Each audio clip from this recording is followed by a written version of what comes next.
call to order the commission meeting of the City of Dickinson for April 7th, 2026. We'll begin with the Pledge of Allegiance.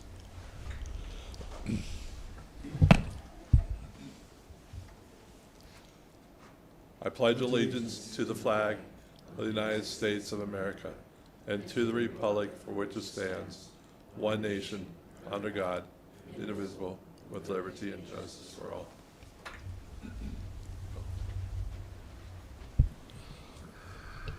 Let it be known that all commissioners are here. Mayor Decker is absent and on vacation. Oops, back up. Mr. Dawson, is there any changes to the order of business? Good evening, Commissioners. There's no change to the order of business this evening. Okay. Commissioners, do I have a approval for the order of business? Move to approve. Do I have a second? Second. Okay. So first by Commissioner Frederick, second by Commissioner Riddle. All those in favor say aye. Aye. Those opposed? Okay. Commissioners, any questions on the consent agenda?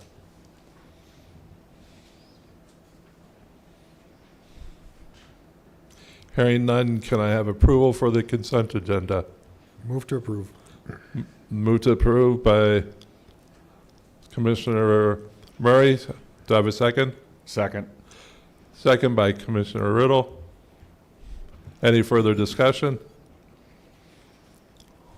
Okay, Mr. Murray? Well, I'm sorry, we'll go and vote. Mr. Murray? Aye. Mr. Riddle? Aye. And Mr. Frederick? Aye. Vice Chair votes aye. And passes without consent. We'll now move on to the administration and finances, beginning with the abatement hearing with the city assessor, Mr. Dickinson.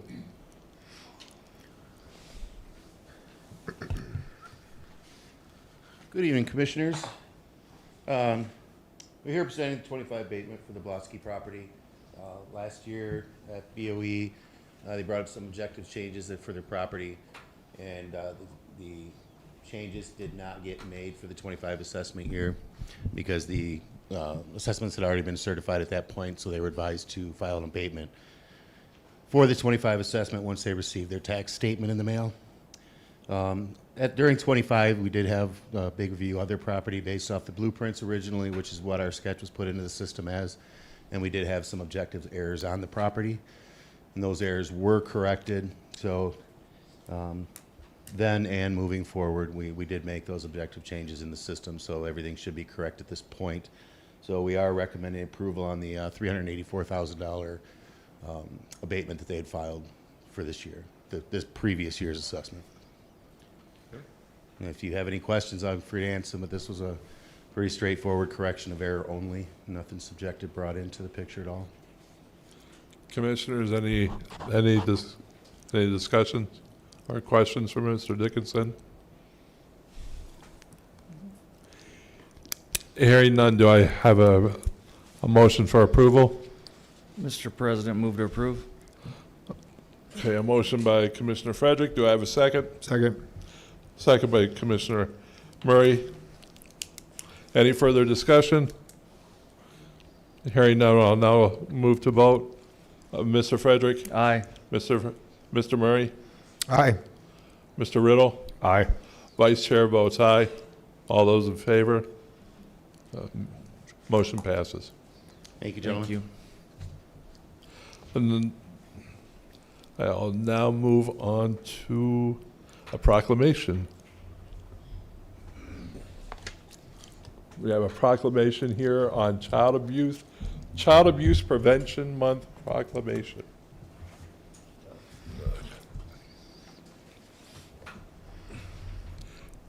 Do we have anybody here representing to this at all? No, okay. Okay, so I'm going to go ahead, I'm going to read this. Whereas children are vital to our city's future, success, prosperity, and quality of life, as well as being our most valuable asset. Whereas all children deserve to have safe, stable, nurturing homes and communities they need to foster their healthy growth and development. Whereas children will always child abuse and neglect is a community's responsibility affecting both the current and future quality of life in a community. Whereas communities that provides parents with social support, knowledge of parenting and child development, and concrete resources they need to cope with stress and nurturing their children ensures all children grow to their fullest potential. Whereas effective child abuse prevention strategies succeed because of partnerships created among citizens, human service agencies, schools, faith communities, healthcare providers, civil organizations, law enforcement agencies, and the business community. Therefore, I do hereby proclaim April as Child Abuse Prevention Month and call upon all citizens, community agencies, faith groups, medical facilities, elected leaders, and businesses to increase their participation in our efforts to support families, thereby preventing child abuse and strengthening the community in which we live.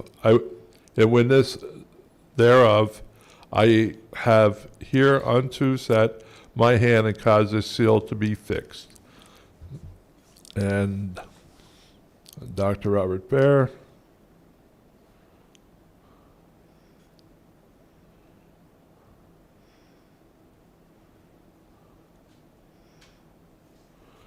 City Commission Vice President, and it's dated April 15th, 2026. Although we'll have to change it because it says 2025. Excuse me, I would move to approve, Mr. second. Vice Chair. We got a motion to approve by Commissioner Frederick. Do I have a second? Second. Second by Commissioner Murphy. Any discussion at all? All those in favor say aye. Aye. All those opposed? Measure passes. All right, we'll now move into Public Works. It's a declaration of surplus supply by Public Works Interim Public Works Director Waldo. Good evening, sir.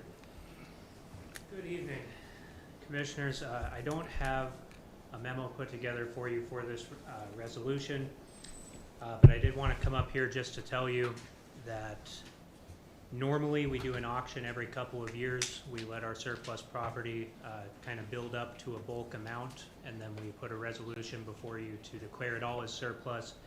We sell it off by live auction. This is a test run at a new approach to offload surplus property. This is 3 vehicles. 2 of them are old trucks that are no longer fit for service in our fleet. One of them is a more standard vehicle that has a blown engine. We are hoping to work together with an auction website that works specifically with municipalities and government agencies to try and sell these items sort of as a one-in, one-out basis on the long term. I don't have the exact specific details. We haven't entered into an agreement with any website yet. I would be happy to come back a meeting or 2 from now to give information for you guys and for the public on how they can sign up. Whatever platform we use, any individual from the public would be able to sign up, bid on these items, and ultimately purchase these items. There's no barrier to who can purchase. But it'll help us to cut down on the amount of inventory that we're holding at our limited storage space at our facilities. Commissioners, any questions for Mr. Waldo? Mr. Waldo, so what you're basically asking is us to approve this new process of vetting a auction web service or that's, Not at this time, no. Okay. This would just be to approve these 3 vehicles to be sold without, these 3 vehicles to be sold at this time without the full live auction process. And then I'll come back with information about whatever service we end up using. There's 2 competitors that exist for government-focused online auction services. so these wouldn't be sold until you come back to us with That's that? correct. Okay. Yeah. Mr. President, I move to approve. And this is resolution 15-2026. 15.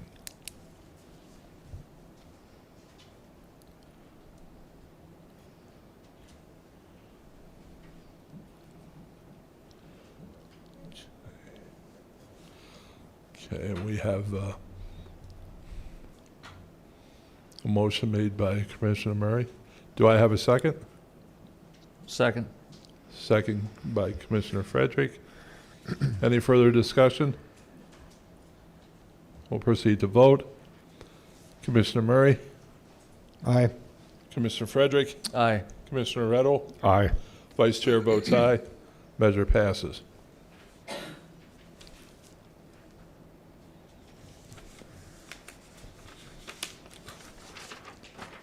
We'll now move on to a land lease of 35 acres of pasture land, also presented by Interim Public Works Director Waldo. I believe, does the resolution have to be read? Oh, okay, very good. All right, wonderful. Good evening again, Mr. Vice President and Commissioners. Attached is a land lease agreement between the City of Dickinson and Brousseau Farms to lease a portion of property, a tract of land consisting of the northeast quarter of the southeast quarter of Section 12, Township 139, Range 96 West, together with the northwest corner of the southwest quarter of Section 7, Township 139, Range 95 West, Stark County, North Dakota. For reference, this is just north of Lagoon Cell 4 of the old lagoon system. An RFP was published. Mr. Brousseau submitted a proposal in response to an RFP. Within the proposal, 2 bids were offered, a 3-year option at a flat rate and a 5-year option with annual escalations to the rent amount. After review of the documents, it is the recommendation of Public Works staff to utilize the 5-year option. The annual rent for this property will be $30 per acre, so $1,050 total for the 2026 calendar year, and will increase by $2 per acre each succeeding year until 2030, when it maxes out at $38 per acre, or $1,330 total. The proposal has been included in your packets for your reference, and the lease document has been reviewed by the city attorney. Public Works staff recommends approval and signing of the 5-year lease. Commissioners, any questions for Mr. Waldo? If not, may I have a motion for approval? Move to approve. Motion made by Commissioner Riddle, Second. second by Commissioner Murray. Any further discussion? We'll then go to a vote. Commissioner Riddle, Aye. Commissioner Murray, Aye. Commissioner Frederick, Aye. Vice Chair votes aye. Measure approved. We now go to an agricultural drone service bid award, also presented by Interim Public Works Director Waldo. Yes. Good evening again, Commissioners. A bid opening was conducted by Public Works staff for agricultural drone spraying services on 26 March 2026 at 3 p.m. at the Public Works facility. 1 bid was received from Spotters Aerial Ag, LLC, headquartered in Killdeer. City of Dickinson Public Works has contracted drone spraying services for the last 2 years. At the request of the Board of City Commissioners, an RFP was published for this service this year.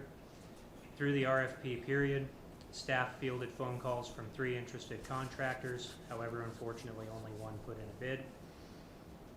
The bid includes weed control services for all 13 of the requested sites, covering a total of 183 acres of land throughout the city of Dickinson, with the largest portions coming from the landfill, the emergency inert landfill, and that old lagoon system. Drone spraying has demonstrated a significant reduction in labor hours and material waste, and focuses specifically on noxious weeds in areas that are not regularly cut by city staff. The total quoted rate per application is $23,958.05, for a total expenditure of $47,916.10 this calendar year, with payment being split between the divisions responsible for each tract of land being sprayed.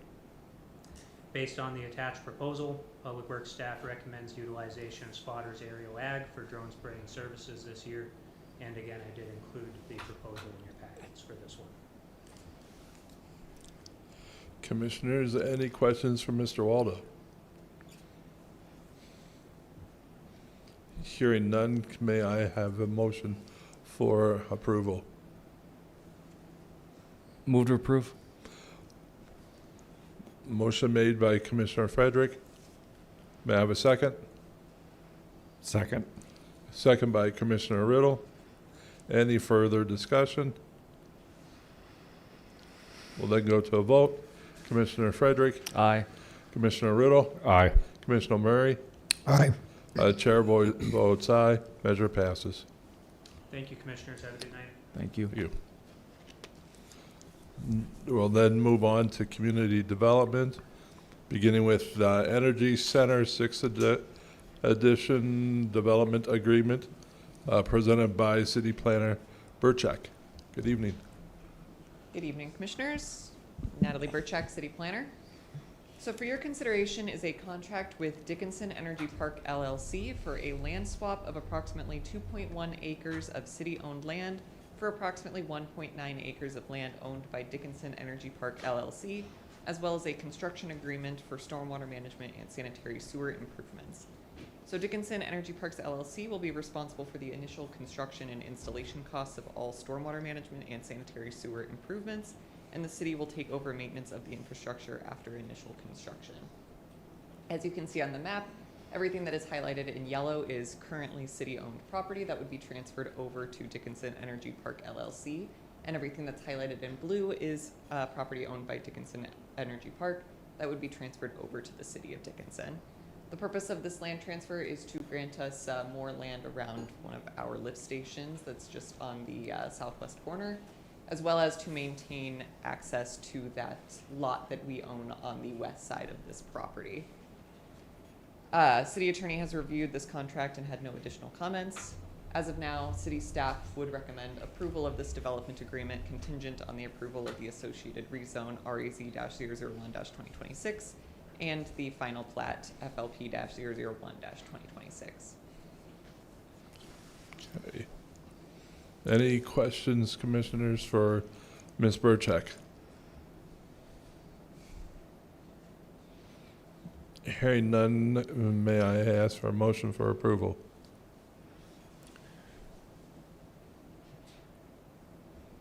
Mr. President, move to approve. Motion made by Commissioner Murray. May I have a second? Second. Second by Commissioner Frederick. Any further discussion? We'll then proceed to vote. Commissioner Murray, Aye. Commissioner Frederick, Aye. Commissioner Riddle, Aye. Vice Chair votes aye. Measure approved. We now have another Energy Center 6 rezoning presented by City Planner Burchak.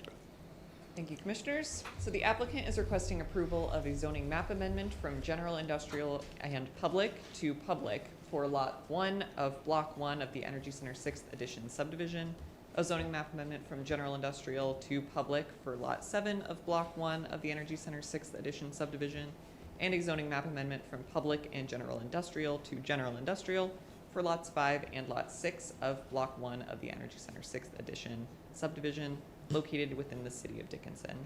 This site consists of approximately 31.98 acres. As mentioned on the previous project, the purpose of this rezone is to allow for the subdividing of those lots so that the city can maintain access to our lot on the west side of the property and gain extra land around the lift station while the rest of the lots are able to develop without requiring the construction of any additional right-of-way. As of now, staff has received no public comments regarding this project. I am present to answer any questions you guys may have, as well as the applicant's representative is present to answer questions you guys may have. Staff would recommend approval of this rezoning request contingent on the approval of FLP-001-2026 and the recording of the Energy Center 6th Edition subdivision and associated development agreement. Commissioners, any questions for Mrs. Burchak regarding the Energy Center rezoning? If not, may I please have a motion for approval?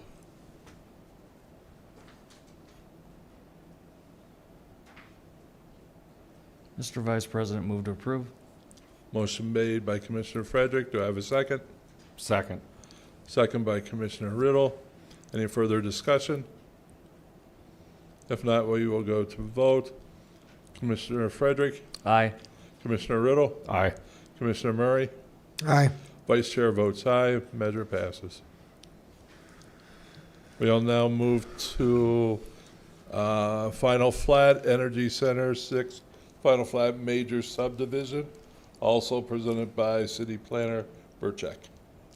Thank you, Commissioners. So the applicant is requesting approval of the Energy Center 6th Edition final major subdivision, being a replat of lots 1, 1A, and 2 of Block 1 of the Energy Center 3rd Edition subdivision, located in the southeast quarter of Section 1, Township 139 North, Range 96 West, in the city of Dickinson. So the site is currently zoned as General Industrial, or GI, and Public, or P, and the site consists of approximately 70.71 acres. As mentioned for the previous two proposals, the purpose of this subdivision is to maintain access for the city lot on the west side, as well as gain property along the lift station. And then further divide that whole section from 3 lots into 7 lots for potential future development, as well as to better accommodate the uses that are currently out there on that property. As of now, staff has received no public comments regarding this plat. I and the applicant's representative are present to answer any questions you guys may have. Staff would recommend approval of this final major subdivision contingent on the approval of REZ-001-2026 and the recording of the associated development agreement. Okay, Commissioners, any questions for Mrs. Burchak or the applicant? Hearing none, may I have a motion to approve of this? Mr. Vice Chair, I move to approve. All right, move to approve by Commissioner Murray. May I have a second? Second. Second by Commissioner Riddle. Any further discussion?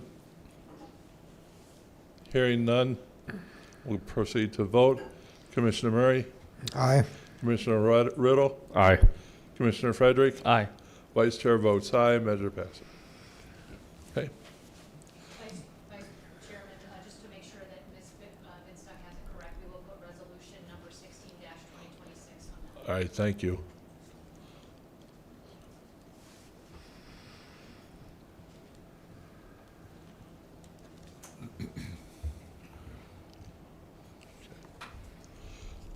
We'll now move on to chapter 36, I'm sorry, chapter 62 amendment on residential storage containers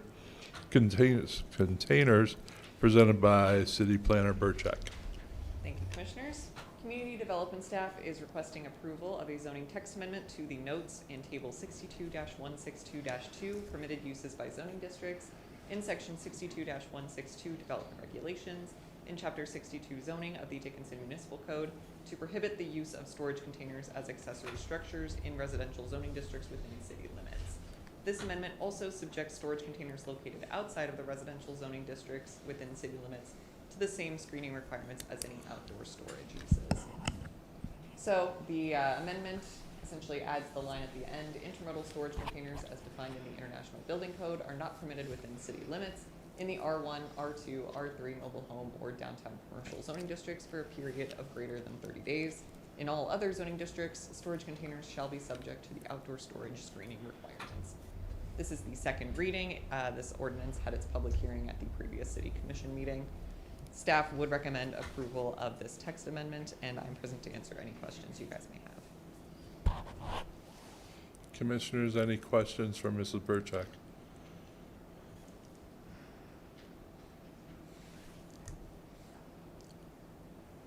Mrs. Burchak, I do have a question for you. Yeah? My concern here is, there's a couple things that I have issues with on this one here. One is, we were told that at the previous meeting that there were complaints made regarding, the city has received complaints. The thing is that I have an issue with, and this is, speaking for myself, I'm not speaking for the other commissioners, but I think it would be helpful for, at least for me, if we could see some proof, like some photos, or even if you could, and that's not just for you, this is for all departments, when they get up there and they say that there's complaint. If we could find out where these places are so we could drive by and see them. I mean, I believe there's like 200 miles of road in the city of Dickinson. So trying to find these places are like trying to find a needle in a haystack. But I would like to have the opportunity to see what these places look like so that I can make a better judgment. Because right now, all I'm hearing is there was complaints. Well, is it from neighbors that are just always angry at each other, or is this a legitimate complaint? The other thing I have is, shouldn't there be a grace period so people who are currently within city limits, let's say, legitimately using this as a storage place or like an extra garage, because I'm sure the reason they bought it is because it's cheaper than actually building a garage or building a storage building. Shouldn't we have like a grace period of like 5 to 7 years to say, yeah, this time period to get this out of here? Because let's say the people that own the property right now are on limited income and can't afford to have somebody come and yank a storage container out of their yard right now. That would concern me.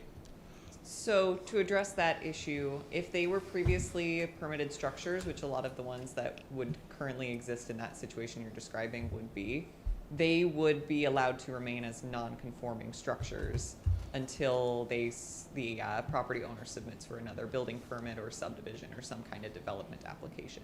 So we wouldn't go out and tell them to remove it tomorrow. It's Okay. just if they come in for a development application of any kind, that would be when they would be asked to remove them. Okay, so there's like a grandfather clause. Yes. Okay, so But only if it was a permitted. Yeah. So it has to be something that was previously established and was permitted and was approved by the city previously. okay, so then what happens to property now that's currently in AZT, and let's say 2 years from now, all of a sudden that AZT becomes within city limits. If they didn't have permits, what happens in those situations? So if we have something that we're annexing into the city, Yes. How would that Then- work? I believe even if they're in the ETZ, they would still have to in some way be permitted. So if the property is annexed, it would still fall into the same situation. Okay. Do we need to put that in there? It's how our legally non-conforming structure ordinance is written, so it would Okay. be covered through that ordinance as opposed to anything relating to this. Okay. And then I just have one more question, Okay? just for clarification, because I didn't see it as I was reading through this, where we talk about, hold up, my computer went to I just got to get my computer going here. Thank you, sir. where it says that it has to be outdoor screening requirements, do we have a definition of what meets those screening requirements in the ordinance? I didn't see it, so that's why I'm asking. So in our actual screening ordinance, we have specific guidelines for particularly any commercial or industrial sites that are adjacent to a less intensive zoning district. Okay. So if they're adjacent to residential or if industrial is right adjacent to commercial, it would be in those situations where outdoor storage would be required to be screened. And then additionally from public right-of-way, again, in commercial areas in particular would be. Okay, so that is in there somewhere. That's in our Okay, screening all requirement right, right now. that's what I needed to know. All right, thank you. Ms. Burchek, in those there are setbacks that are also, Yes, Okay. same setbacks also in buffer yards, everything like that is in that ordinance. so just one further clarification, in the ETZ, they're permitted now. So even if an individual would come in, want to place one, in the ETZ, would they be able to get that? Yeah, as long as they go through the normal process through the building department in the ETZ, they would be allowed to place them. Okay. And so if they weren't permitted in the ETZ, what's the concept there? Is that, are they able to come in the ETZ and then get that permit to get that conforming? Or that, Or are we going back to the example of if they're annexed in? well, right now in the ETZ, Right now in the ETZ, if they submitted a building permit for one of these structures, then it would be permitted through the building department. It but would what be if it was permitted already use. placed? If it's already in existence, again, they would just have to go and. So they would just come in, Building. get that, Mhm. that, and then it would conform to the, and they'd be able to use it in the ETZ? Yes. Okay.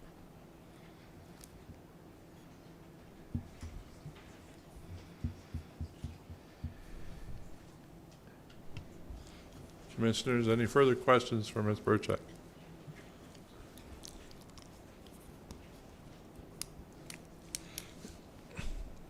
If not, may I have a motion for approval?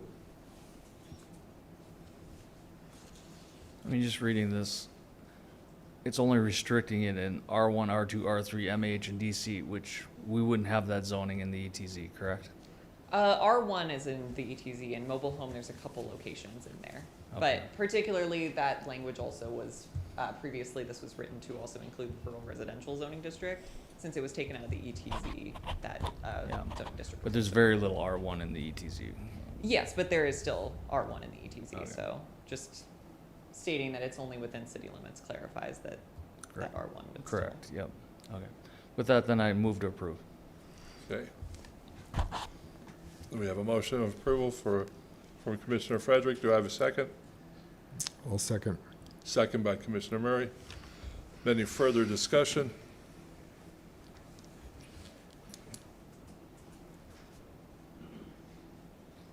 Okay, we'll go for a vote.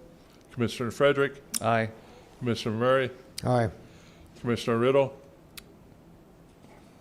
I paused the first time too, and this time I think I'm gonna have to say no on it based off of all the rules on it, so I'm a no. and Vice Chair votes yes. Move to approve. Thank you. It is now 5 o'clock hour. I'll move to public comment. I'm sorry. We'll move to the public hearing.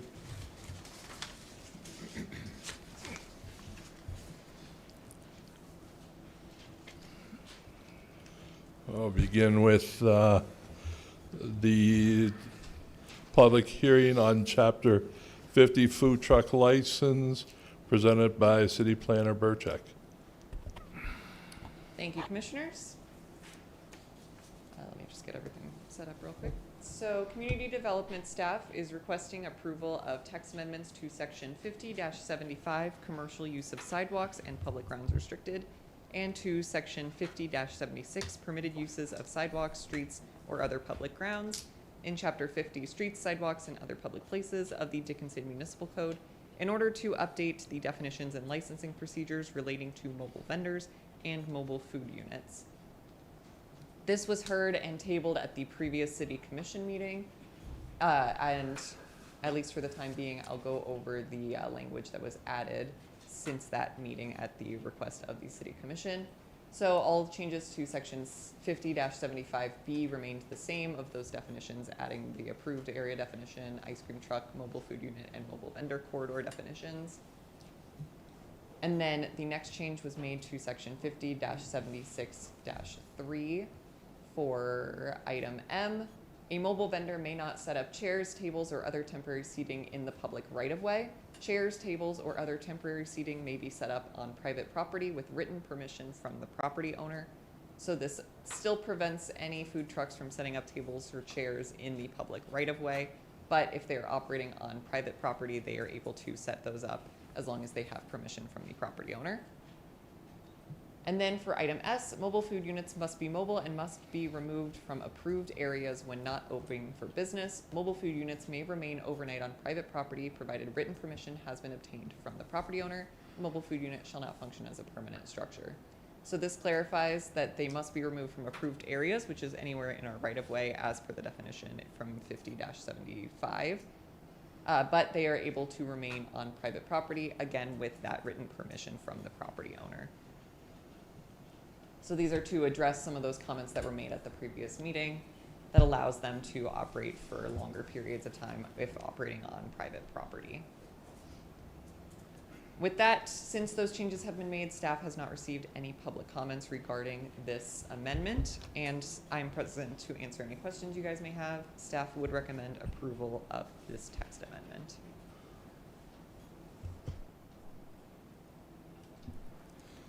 Commissioners, any questions for Ms. Burchak?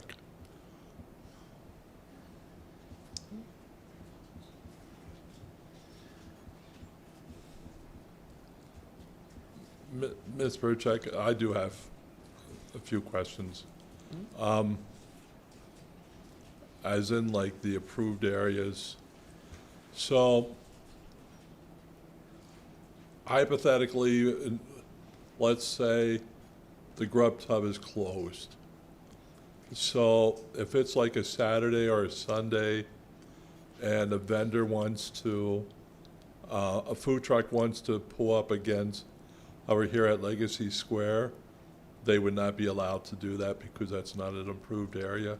So in the downtown commercial zoning districts, they just need to obtain a temporary use permit through the administrator's office, and that'll allow them to operate in that area. Okay. Okay, answers that question. My next one would be, and I know this commission would not do this, but we're not always going to be here. I have kind of an issue of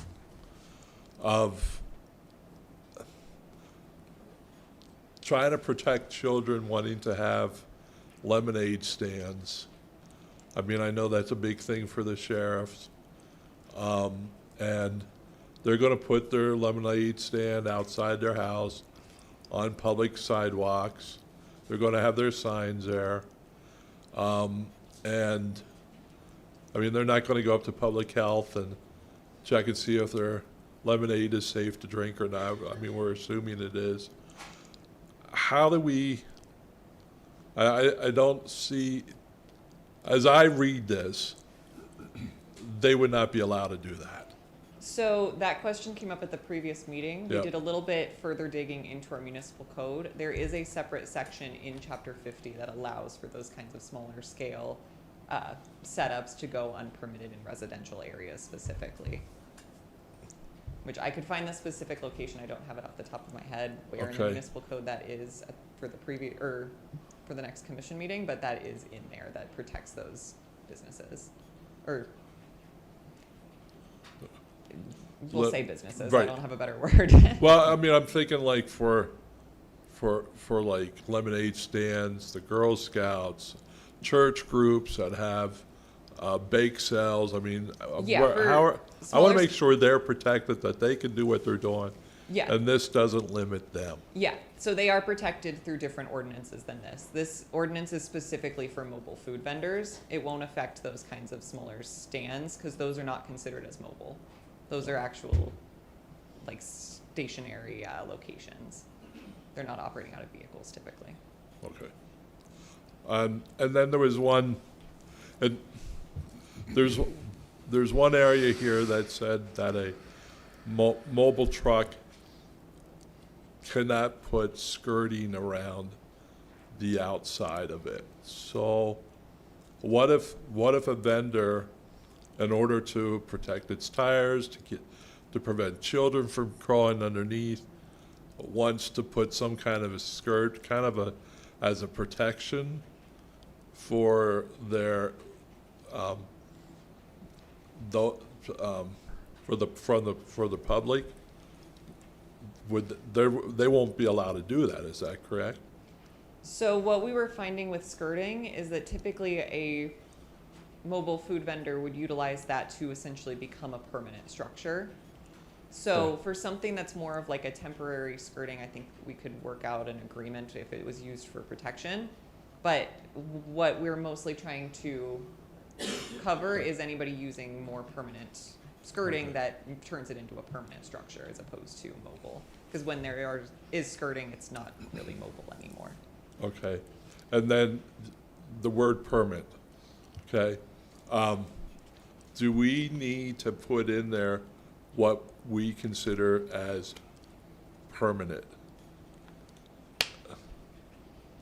Because there are places here that, I mean, what's the definition of permanent? I know places that have been where they are for 2 years now, 3 years now. I know if I go to Bismarck, right down around Great Plains Rehab, they got a section there.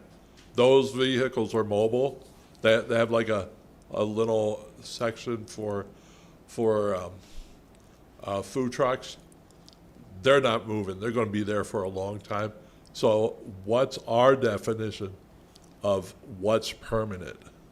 So historically, we would consider anything that can move as non-permanent.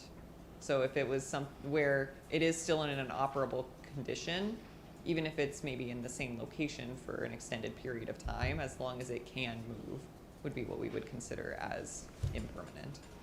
Okay. So Ms. Burchak, you're basically saying if at any time it can be attached to and moved, so tires, rims aren't removed, permanent? Yeah, as long as it's pretty clear that it is mobile.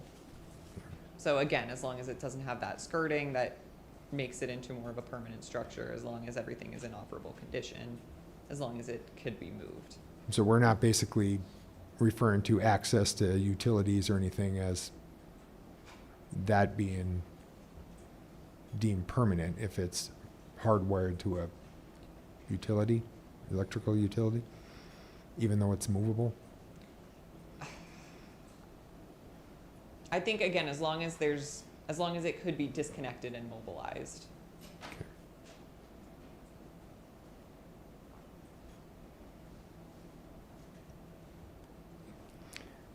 Ms. Burchak, would we want to put something with Vice Chair's comments in there about this temporary protection skirting, or do we want to just leave it as is? Just to clarify that a little bit more, what skirting is? At least from our experience, I don't think we've ever had anybody reach out to try and use any kind of temporary skirting. Primarily, it's only been used to make a food truck essentially a permanent structure. If it's the commission's wishes, you can certainly pass saying that, or with the condition that that language be added in there. I'm not sure though how strictly necessary it would be since it's something that really hasn't come up.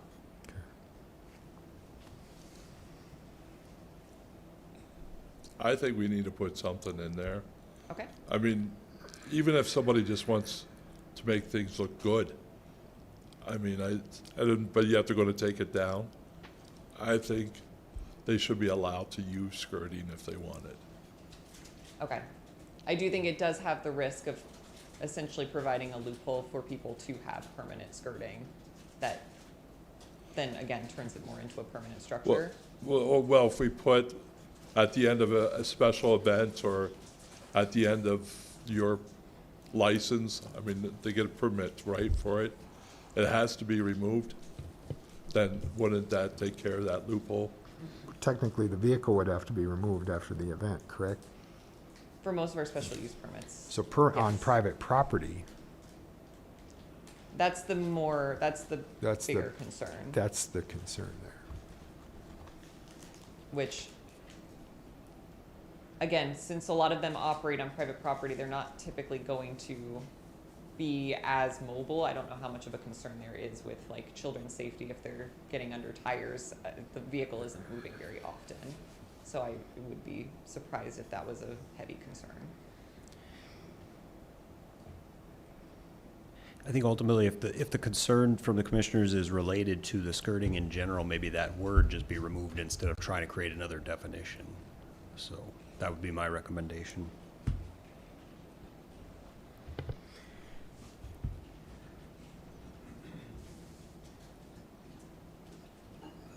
I would be fine with that. I mean, Okay. mobile's mobile, it's gonna move. It's not gonna be permanent. Skirting, to me, Okay. something we don't need. I'm all for that. Commissioners, any other further questions for Ms. Burchek before we open it up for the public? Mr. Vice President, Commissioner Riddle? Ms. Burchek, just go back to the permit example that Doc Bear used on a weekend and so on and so forth.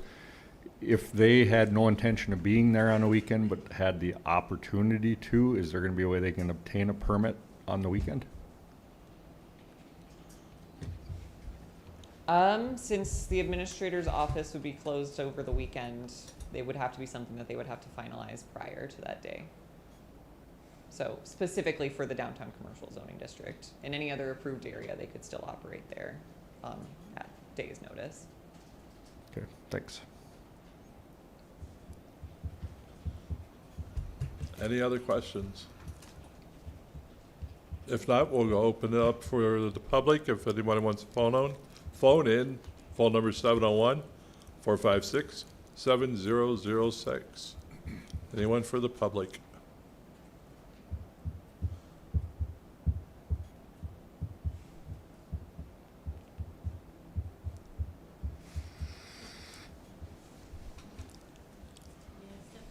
Please state your name. Hi, I'm Jerry Rodriguez. I'm not very good at speaking, so pardon me, but I have some concerns regarding that as a strong supporter of local businesses. I've just written down a few things. If the food trucks are not allowed to be like parked on public roadways or sidewalks or things that are public, where would be a specific designated spot or encouraged spot for them to go? I think that really limits, since our public, like our roadways and sidewalks are public property, I feel like that should be available to them as well.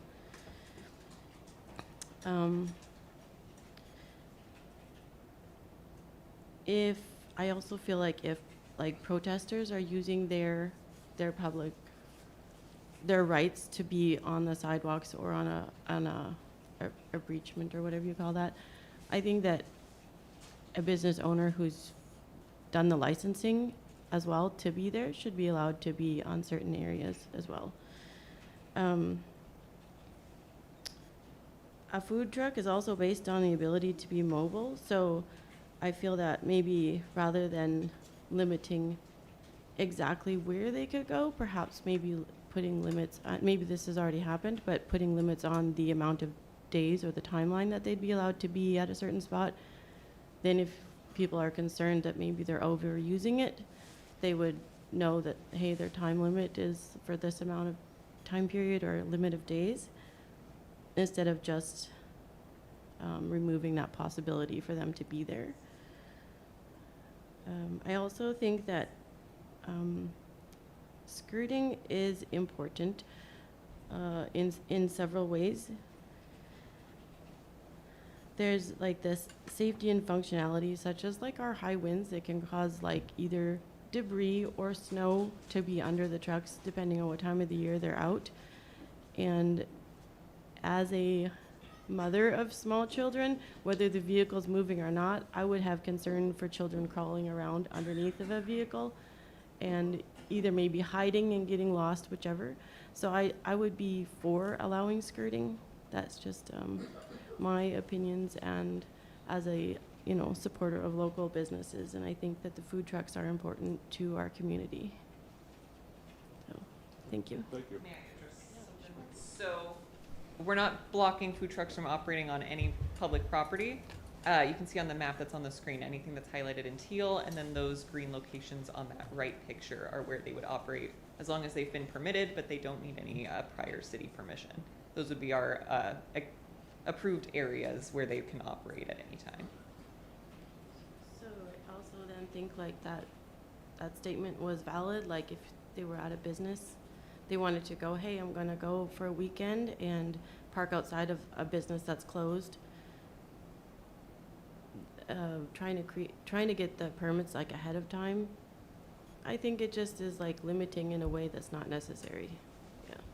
So the only reason we're doing that in the downtown commercial zoning district is just to make sure that we're not infringing on the parking, because it's pretty limited in that downtown area, to make sure that the entire streets aren't taken up entirely by food trucks. So the permit just ensures that there is some control over the parking availability in that area. But that's again just for the downtown commercial. Any of the approved areas you can operate without any permit prior. I still have the opinion that I think it's like valid to. I don't see that there being an overwhelming amount of food trucks that would just be congregating in the downtown, but I could be wrong. But I just think like freedom of choice is important. So thank you.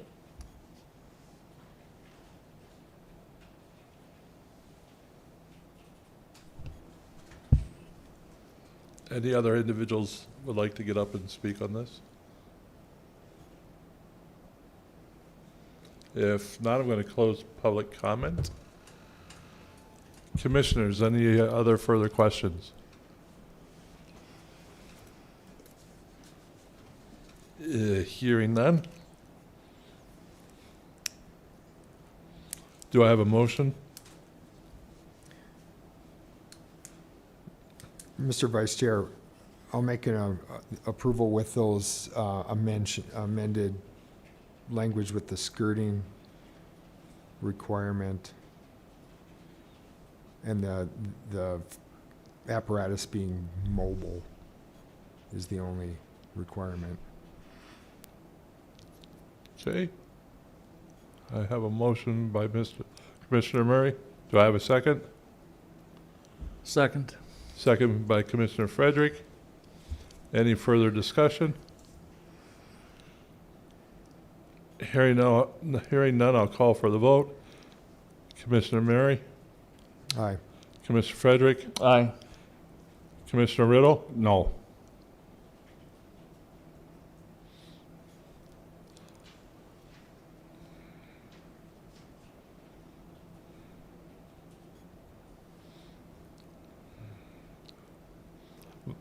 Vice Chair votes yes. Thank you. Measure passes. But now move into the public hearing on Chapter 8-80 definitions of domestic fowl, presented by City Attorney Wanko. Thank you, Mr. Vice President and Commissioners. Included in your packet is an ordinance to update Section 6-80, which would change and alter the definition of domestic fowl. What we are seeking to change is to add quail under the definition of domestic fowl. This is coming forward because we've had recent incidences of neighbors bringing complaints forward to animal control as well as the code department. So as of right now, because they are excluded from the definition of domestic fowl, we are unable to regulate these types of incidences, and we're unable to address these citizen complaints.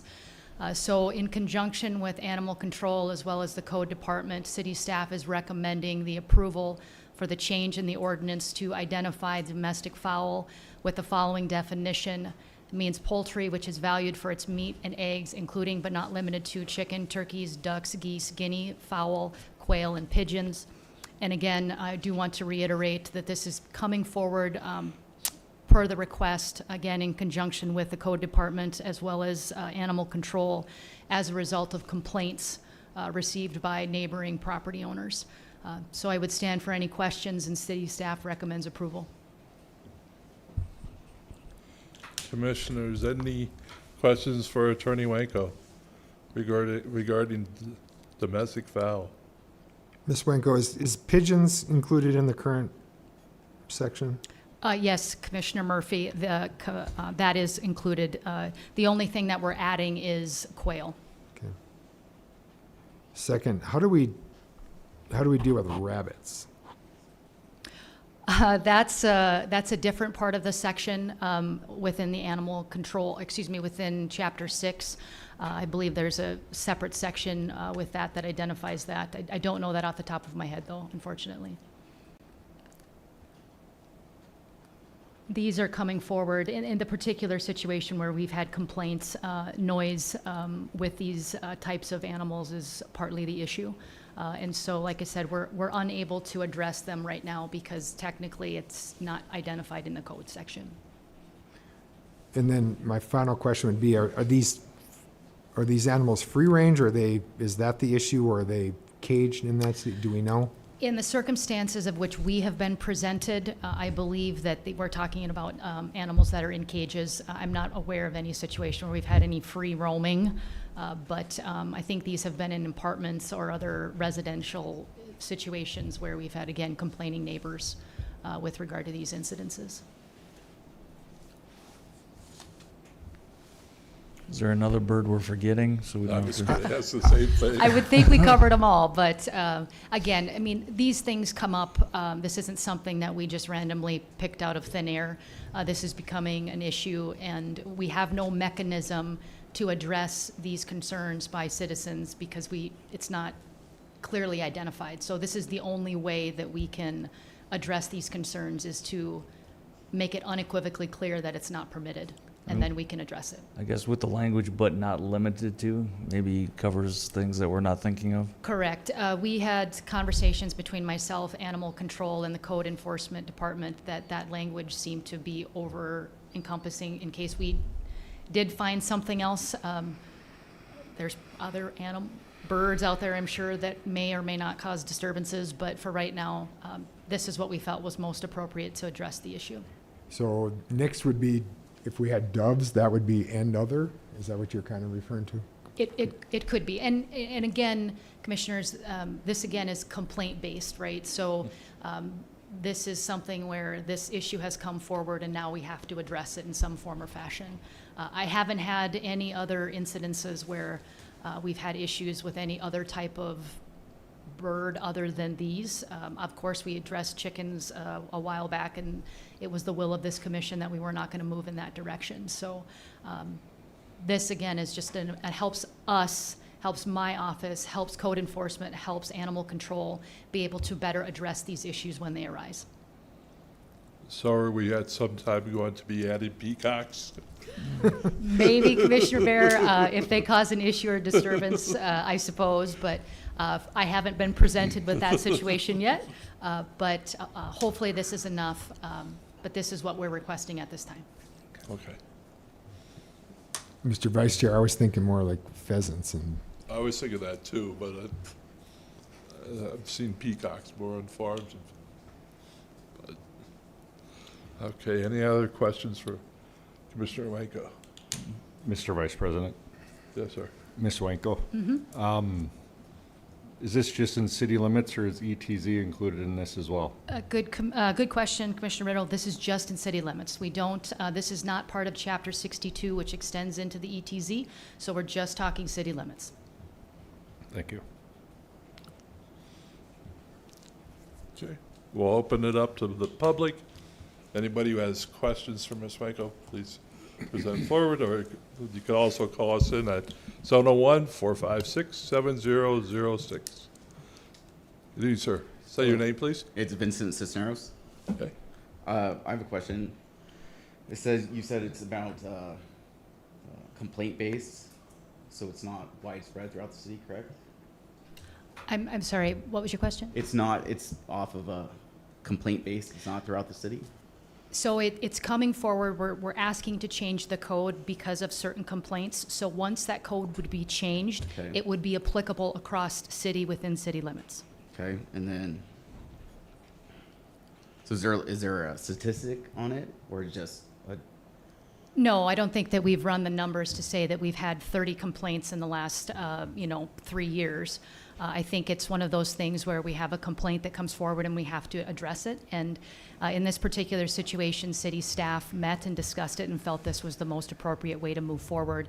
And I think the question that is going to come from the commission is whether the commission desires, if they want to allow these types of animals to remain within city limits. And that's the question that will be posed to those 4 gentlemen that they will have to decide.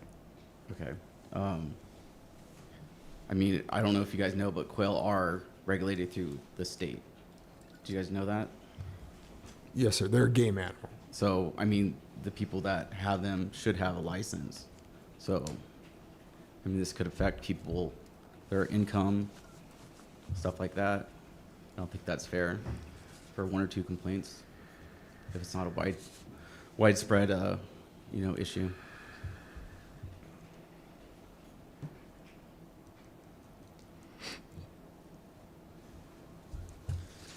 So what would be the big concern?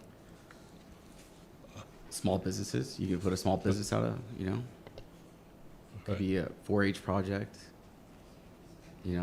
quail are now, peacocks, they're legal within city limits. Are they next? So we're just gonna have a broad blanket for certain animals? I think to answer some of the speaker's comments, first and foremost, I do believe, and Ms. Burchek is sitting over there, so I think she could probably weigh in as well, but if we've got individuals that are operating small businesses and doing these types of things out of their residences, I do believe that's going to require some sort of special use permit that would be required and permitted and allowed under the city's current existing zoning ordinances. We have had situations where we've had to address individuals selling rabbits and other types of animals out of their home without the special use permits in place, without the appropriate paperwork. So, if that's happening, obviously that has to be permitted by city code and it has to be allowed, and there's more than likely a permit that's required in order to be able to do that in the first place. So. Okay, thank you.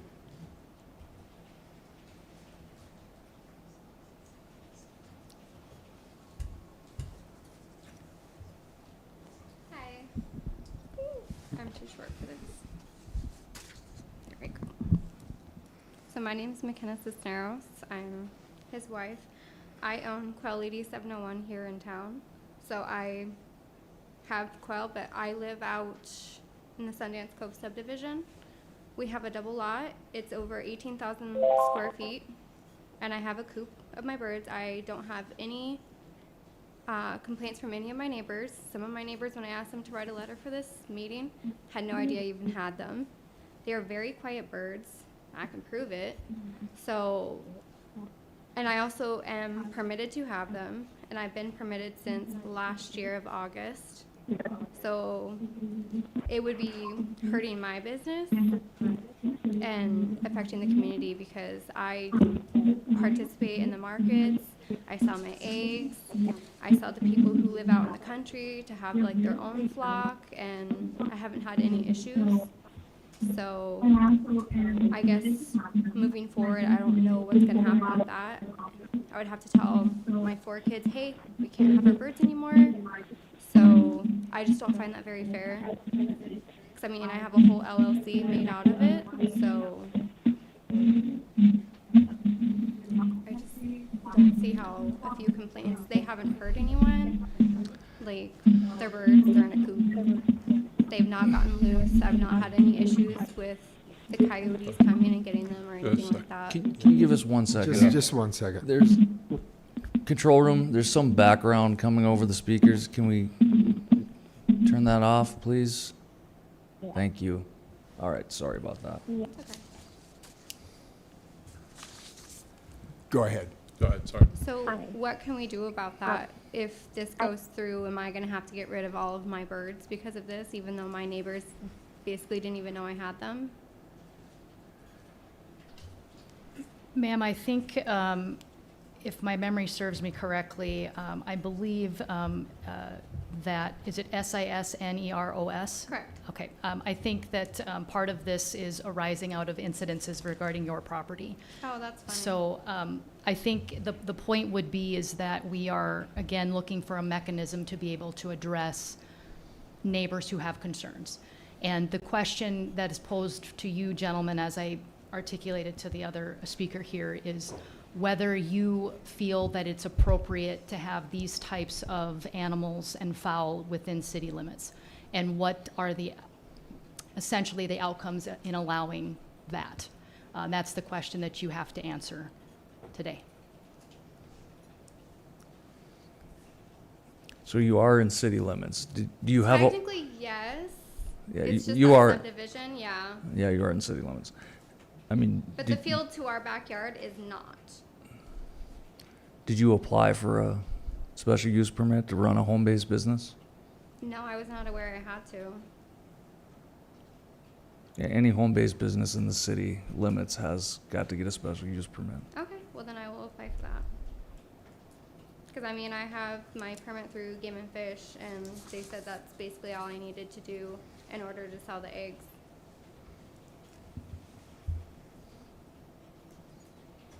So I've been doing what was told to do. And if it is, the complaint's coming from my property, it's gonna be only one neighbor. So I can gladly move my coop over. And ma'am, I don't think it's the appropriate time to negotiate what But issues might be having, You said but it was my property in public, Well- so I can gladly move that over if it's just the one complaint. I think the point of this conversation is this going to be an ongoing issue with others, and do we need to address this at this time? This would prevent this from continuing to occur. And again, I think the question that is in front of the four of you is, do you feel comfortable allowing this within city limits? If you do, then this does not move forward. If you feel like this is something that should be restricted, then we move forward.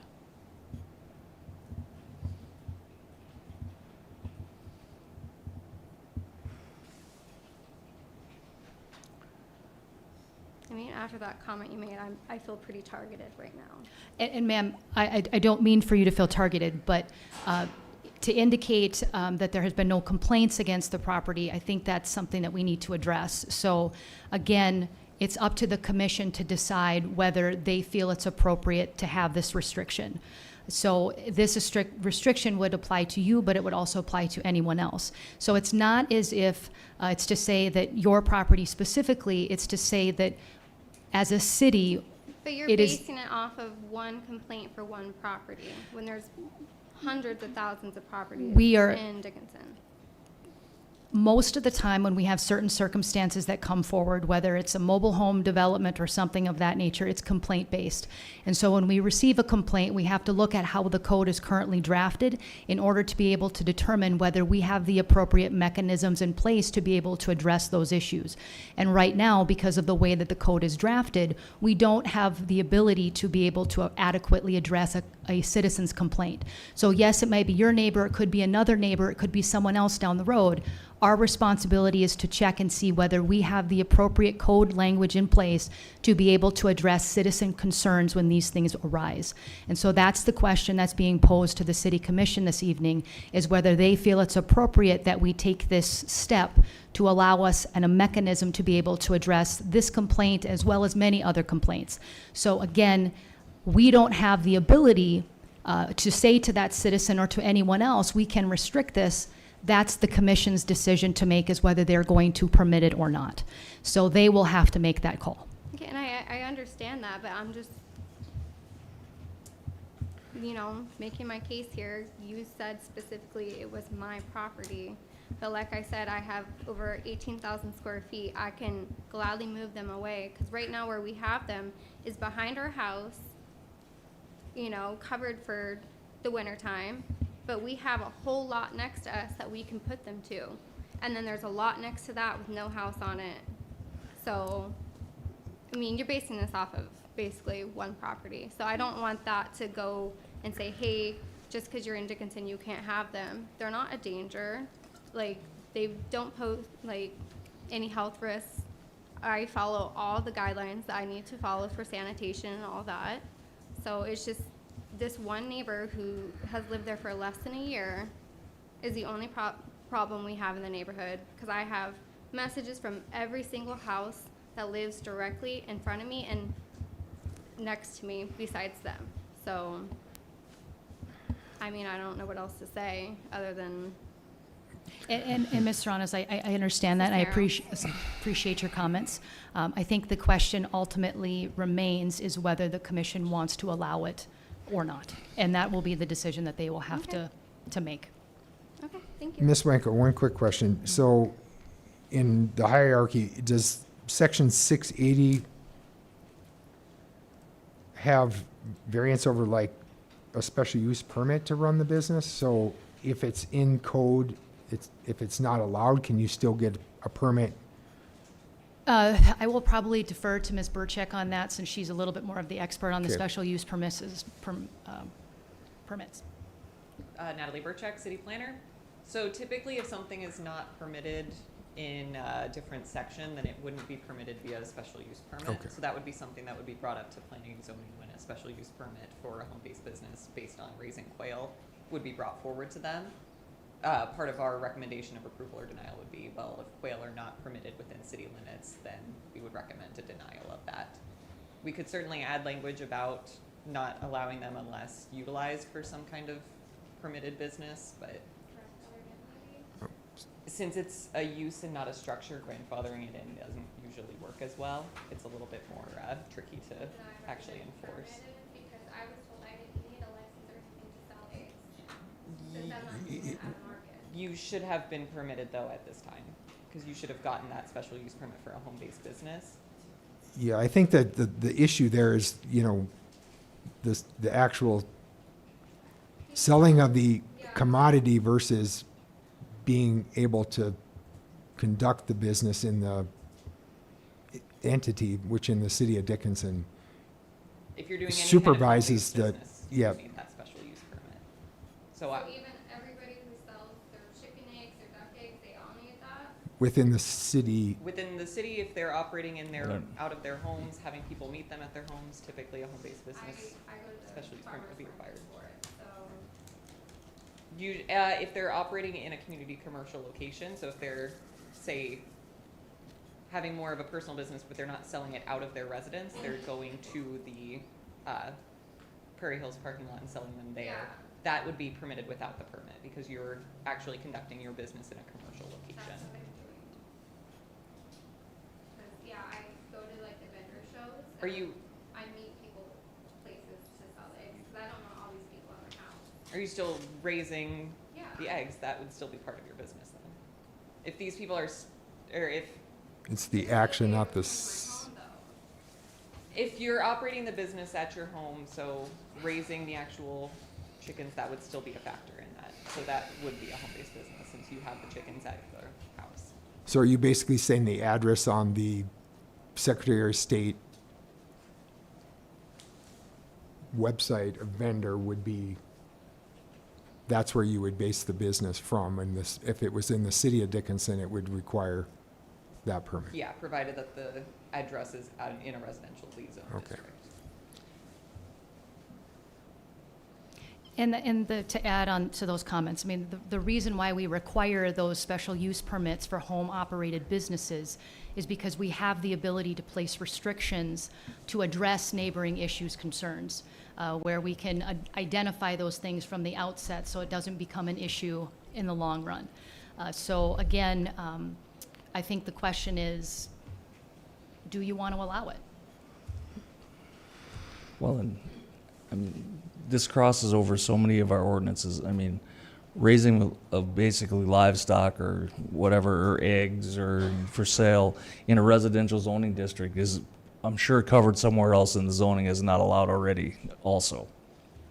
Yeah, I just didn't know where the, if we need to go back and look at with like Vice Chair Bear, you know, is it, do we need to, is domestic fowl include pheasants and growl, anything that, do we need to like revisit that, or, and that's why I brought up like rabbits, is, you know, if that's dealt with in a separate code, I mean, I just think this, it's just gonna, if we don't address it, we're gonna keep getting I mean- a specific Do- species. Well, even if quail wasn't in this section, she would not be allowed by other sections of our code to run this type of business out of her house. Yeah. mean, So, I mean, that's already in our code. It's been in our code for years. So it just, when you don't know about it till somebody complains, that's when this issue comes up. So, But the personal use part of it, where does that come in? Personal use, I think that the way that the code is written is it just restricts you obtaining, using, or possessing, and let me pull it up here because I don't want to. I guess, you know, because we're talking business, well, I get the Well, home-based business part of it. but I think we've already made that determination when we didn't allow chickens Yeah. for personal use for a food source in city limits. And I think we've already gone down that road, so. Correct. I mean, I think it's you're just not allowed to possess them. Same thing that we had that conversation with chickens, whether you're raising them or you're using them for personal use, the commission indicated it wasn't desiring to go in that direction, so.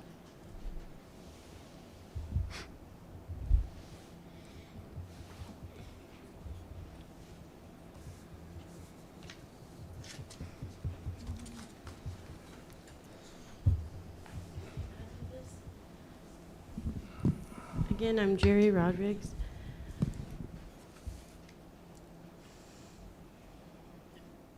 I organized the Winter Farmers Market out of the T-Rex Plaza with Abel's permission. And I feel like when I moved to Dickinson, I thought, yes, this is a very rural community. It seems to really welcome a lot of like ag industries and like the local community, local businesses that I saw around here. And I was very excited to see like the farmer's market that was in the summer. I feel like restricting quail, I mean, that would hinder the market as well. Then I can only source vendors from outside of the city to come in to do that. And I think also another point is from a parent's point of view, quail are extremely harmless. I would much rather have quail next door to me or in an apartment next door to me even versus a dog that's large and barking. Like I would have far more complaints about a dog than quail. Quail are small, they're little. Like to have a child be able to have a pet quail would be the smallest concern on a parent's like list. So I feel it's a little bit overreaching to just say based off of a couple complaints showing that she has like whoever they need their permits, okay, but licensing maybe, but to have, I guess I feel it's important to our community to allow people to have freedom of their choice of business and pets, as long as it's not harming others. And I really would advocate to allowing quail. Yeah. I think it would hinder, like, not just one person, but for the future, like, to allow people to be self-sustainable, to have their own meat that is readily available, that they don't have to go to the store. Like, we all saw what happened in 2020, and that limited a lot of people. And people are waking up and seeing, hey, I can do something to protect my future. And if having quail is that source, why limit them for a noise complaint? Especially if they're not getting out. And like dogs get out often, and you know, people don't people don't come in trying to create huge clauses against dogs because they're a well accepted pet animal. But a quail who's small and provides a source of supply and gives something back, I think that's a really small concern. And then for future, like, yeah, it just, in 2020, like, that was a big deal, and people started making sourdough. So this special home-based license or permit, does that apply to businesses that are under the cottage law? Like, where does that limit? Does that limit everybody? Does that supersede the cottage law? And then, where would we stop? Like, do we tell people they can't have gardens in their front lawn? I feel like this, it's a really big deal to be able to have freedom of your property as long as it's not harming others. So that's what I'd like to share. Thank you.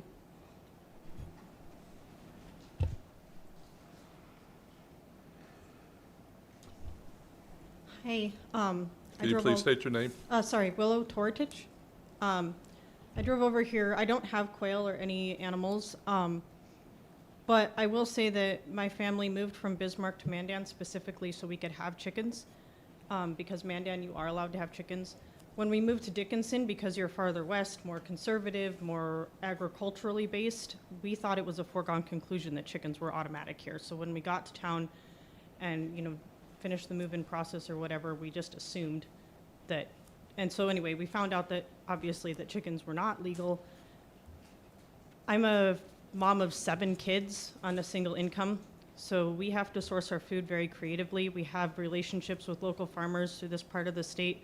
We butcher our own lambs, we butcher our own goats.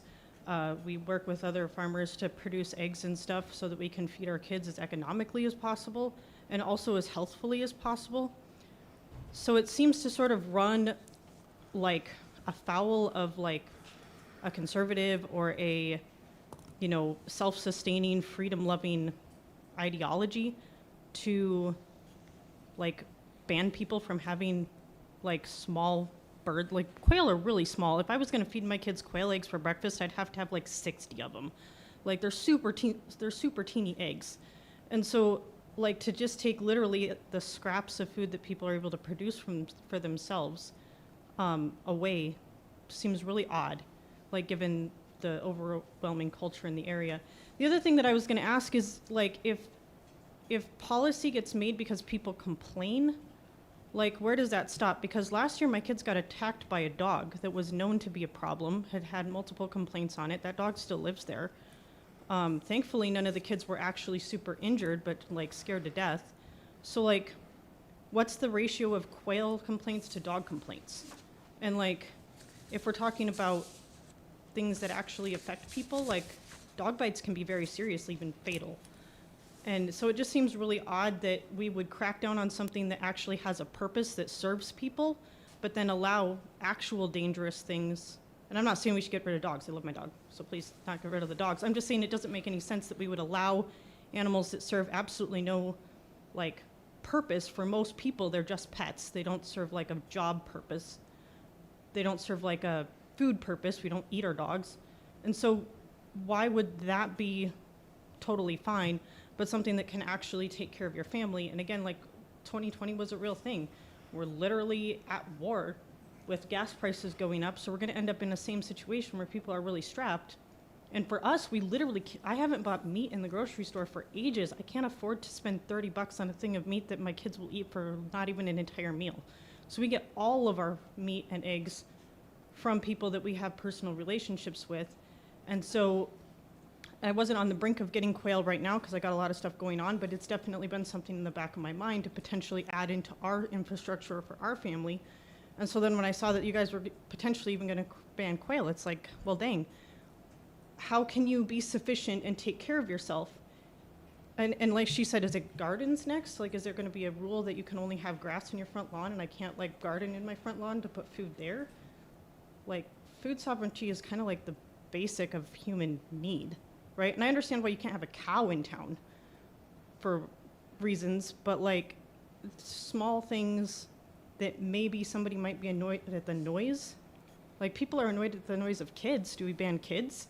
Like, I don't know. I guess my question, if I had to put it into a question, is like, how many complaints do you need to like ban the freedom of other people? And like when you have a complaint-based system, if I decide all of a sudden that I super hate motorcycles, can I just complain and complain and complain and complain and get motorcycles banned? Like, is that how the system works? Maybe explain to me, how would this be different if we allowed chickens and quail and ducks, and how would it be different than if we allowed one cow, one goat, one sheep? I mean, isn't it the same? Well, It's- I mean- agricultural type uses like that are just not normally in city limits. It works in Mandan just fine. I mean, Like, it's never been an issue in Mandan, like, but Well, until so I don't know, I literally as a board, we lived run, in as a tent board, city we run limits with into, chickens, so I guess I don't understand what the. as a board, we run into this situation though. You might be a great chicken owner, and we never hear anything from the people that live next to you. But the next 3 people that have chickens in their backyard are terrible chicken owners, and they're running all over the backyard, and they got a rooster in them at 5 a.m. squawking, and so we have to like balance that. Well, so I What's guess I for would the ask greater them how good. that works with dogs, because my kids got attacked by a dog last year. Like, I'll address that one. So I think the difference, ma'am, is that currently we have on the books laws and regulations with regard to the use and restriction and dangerous animals, including specifically dogs. And so we have the ability to charge those animal owners.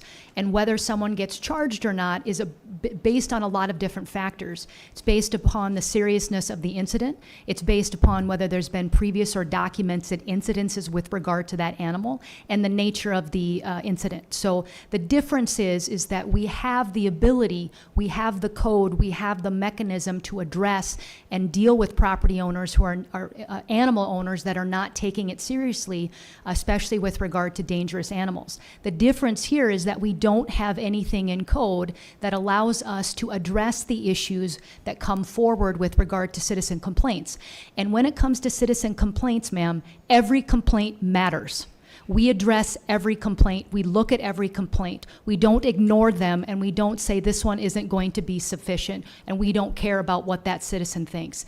It is important that we look at them and we analyze the situation in that moment to see, do we need to make better decisions, and do we need to have something on record that allows us to address those citizen complaints? Because I don't want to be the person to tell that citizen that, I'm sorry, your complaint is not good enough and we don't care. That's not how we handle things.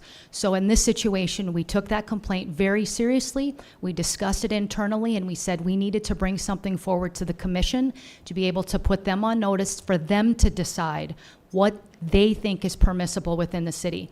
And unfortunately, those gentlemen have to make that decision. But like I said, when it comes to citizen complaints, I want to make it very clear that we take them all very seriously, and we look at them, and we don't just disregard them because we may think that it's nothing. We look at those, and again, I want to be very clear to everyone that submits a complaint. So again, I think it comes down to whether this is something that this commission feels is appropriate that we should have and allow within our city borders. And I think that's the very simplest way to put it, and that's the question before the board. so is there not like a noise complaint ordinance already on the books for somebody that were to have like unruly, loud, nasty birds? There's a noise complaint with regard to loud parties. Okay. But that's not, unless they're having a quail party, I don't think that's going to qualify. So again, we have to have something in place that allows us to address these concerns. Okay. Whether it be your concern or someone else's, we just can't ignore those. We have to look and see, do we need to make some changes? Well, yeah, and that's fair. I think that it's also fair for people to have freedom to like feed their families, but that's, I guess, the extent of my comments.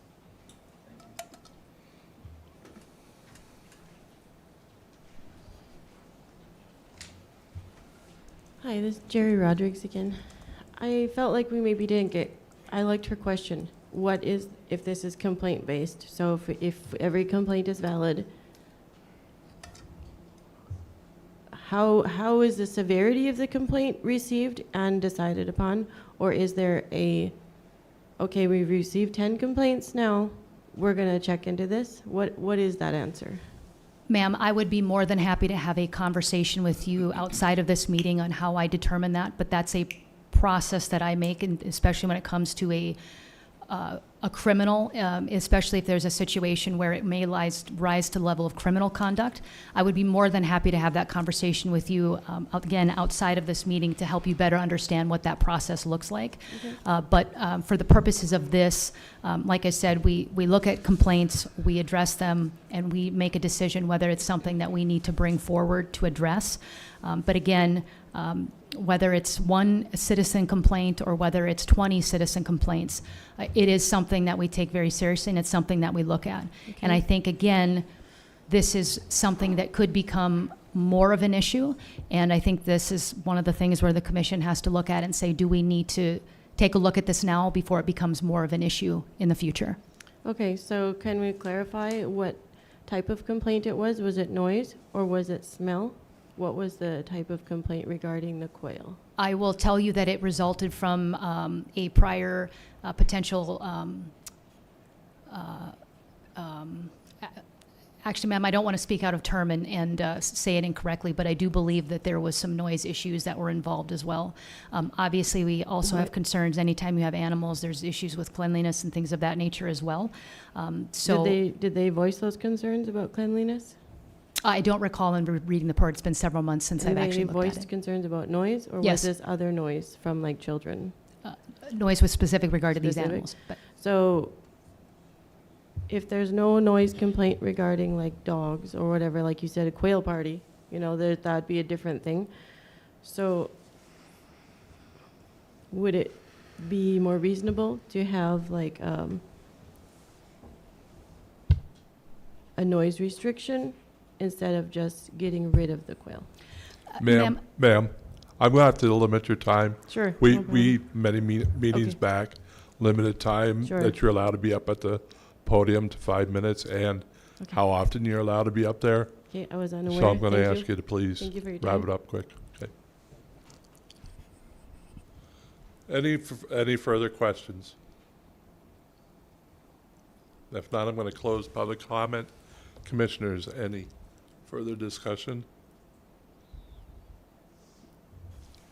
I do want to say that back when we were, I kind of feel like I don't want to say this, but I am beating a dead horse here.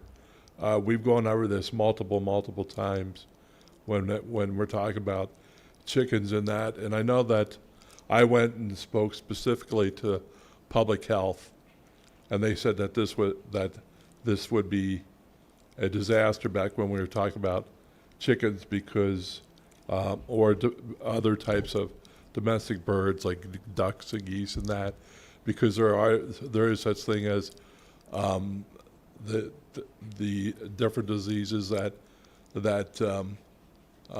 domestic fowls like that what's listed there bring into cities that could cause problems. And then what happens if there is like some type of bird flu where all the birds now need to be destroyed? How do they properly get disposed of? And they gave me a list of diseases that these fowls could bring into this within city limits, within the city. That was a health concern for the health department. My other issue, and Chief Ciani, I don't know if you want to talk about this, but on the form of just animal control, what type of pressure this would put on the police department or the animal control department to house a bunch of animals that are not being taken care of. I'm not saying that the family that was here or the other woman that got up that spoke of how well they took care of their pets. I'm sure of these animals. I'm sure they take perfectly great care of them. But as Commissioner Frederick brought up, for every one good family that will do well, we'll end up with 3 or 5 families that do 2 or 3 families, that may be 5, but that don't take good care of their animals. Then we have a bunch of the chickens or quails or that running around the city, and then is it up to the who's up to cleaning up the mess? So we don't have animal control that we could just, like we do for dogs and cats. There's no place to put them. That puts an extra burden on the city to have to pay to take care of that. So I just think we've addressed this. And whether we add quail or another bird, it's still the same concerns. So that's my 2 cents. Any other discussion? If not, I will close that and we will move. Do I have a motion?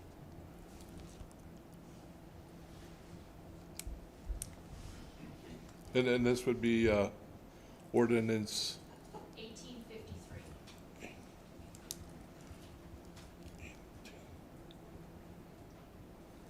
Do I have a motion on ordinance 1853? Just one more thing. I guess my only question is are we covering everything we should be covering right now? I mean, should we be looking at pheasants and doves and, I mean. I am not That's an my animal concern. expert, but I can certainly, Because we don't need to do this again in a month. yeah, we Correct. can, if the commission desires to pass it for the first reading, we can have a little discussion internally to see if there's additional species that we would need to add to it before it comes for you for a second reading. I agree with you. I don't want to bring this back either. So if you feel like there's something that should be added, we certainly can add it, whether that be pheasants or doves or whatever the case may be. If you feel it's appropriate, we can definitely add it.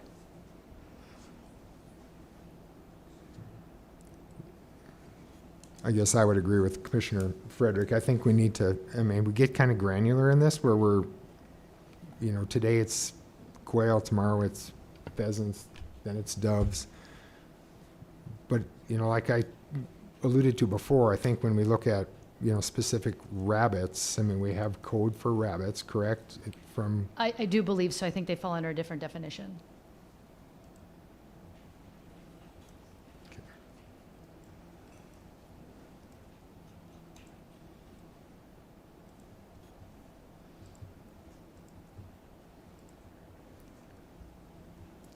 Commissioners? I'm sorry, sir, the public hearing's closed.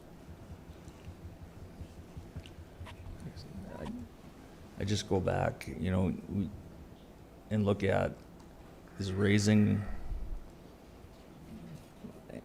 animals in the city limits for resale or personal use, agricultural use is something that we want to start allowing, and I can't wrap my arms around that, so with that, I would make a motion to approve the first reading of this ordinance. I'm not sure what the number is, but. 1853. And then I would, with that motion, before the second reading, I would like us to research if we should be looking at any other species to add to that. Will do. Okay, I have a motion to approve with the additional changes. Do I have a second? second. Second by Commissioner Murray. Okay, any further discussion? Okay, we'll move on to the vote. Commissioner Frederick, Aye. Commissioner Murray, Aye. Commissioner Riddle, No. Chair votes aye.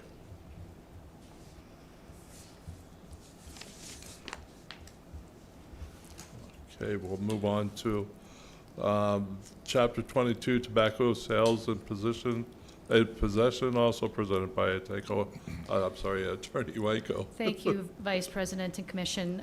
Before you, included in your packet is an ordinance to update sections 22-57, 22-58, and 22-59 with regard to the sale and possession of tobacco. These are changes that are being brought forward because we have been made aware that our code is slightly outdated based on some legislative changes that recently occurred. So these changes, again, are bringing us consistent with the Century Code 12.1-31. So just to kind of reiterate what the changes are, this would update section 22-57 to make it consistent with the Century Code. It sets a fee for a minor over the age of 14, minor over 14 years of age or older at $25. It outlines the contesting procedures. It defines penalties and outlines court sanctions and options for enforcement. This also will update section 22-58 to make it an infraction to sell or furnish tobacco products to anyone under the age of 21. Just for everyone's awareness, the maximum penalty on an infraction in the state of North Dakota is a $1,000 fine. This will also delete section 22-59 because the penalty sections are now contained within the prior two sections, 2257 and 2258. We have had conversations with the police department with regard to these changes, as well as municipal court, and we are recommending approval of these changes. Commissioners, any questions for Attorney Wanko?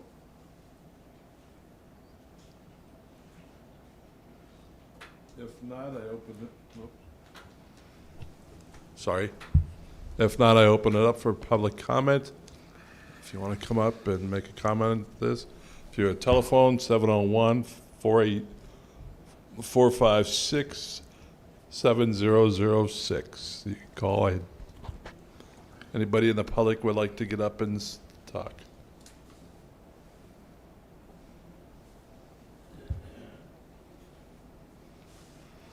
Anybody want to get up? Speak on this one.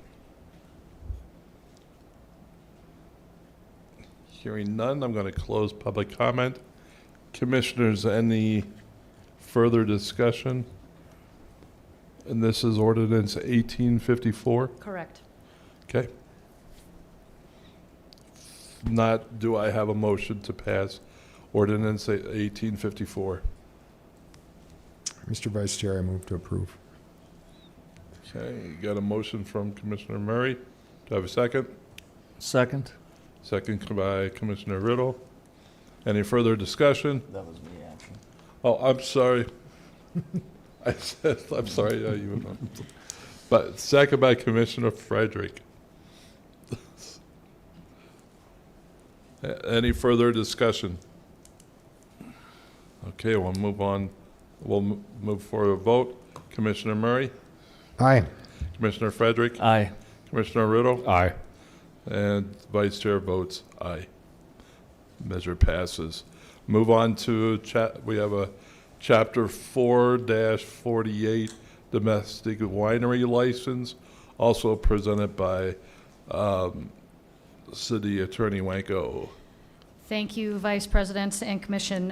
Included in your packet is an ordinance that would update Chapter 4-48, specifically with regard to the domestic winery licensing. If you recall, for those that sat on the commission, we did a major rewrite of section Article 4 several years ago and did a formatting adjustment. And at that time, we made adjustments to all of the classifications of our licenses within the city. And that included the domestic winery licensing verbiage. In discussions with city staff, with the police department, we felt it was necessary to change the ordinance to make it a requirement that should someone desire to operate with a domestic winery and have a special event function within the city, that they be required to obtain a special event permit with the city. So this would amend section 4-48 subsection 10F. It would require that a domestic winery owner or operator that does not have a city domestic winery license obtain a special event permit with the city to use a special event permit issued by the state. This allows the city to track these events. It also allows the city and provides us a mechanism for an enforcement should something happen at one of these events. Again, most common thing we would see is the sale of alcohol to an underage individual or something of that nature.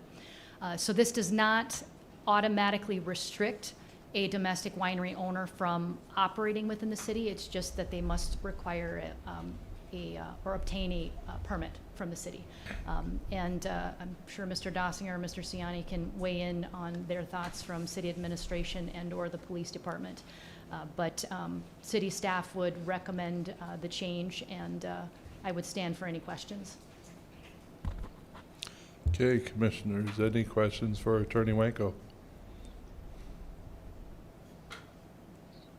If not, I'll open this up for public comment.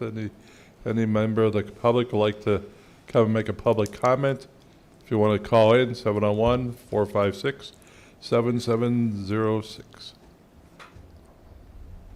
Yes, sir, please state your name. Kevin Kinzel, owner of Fluffy Fields Vineyard and Winery. Now, when you talk the special permit needed from the city, what does that require? So the special event permit, the city has a form, and then it would be set, the fee would be set based on the city's fee schedule.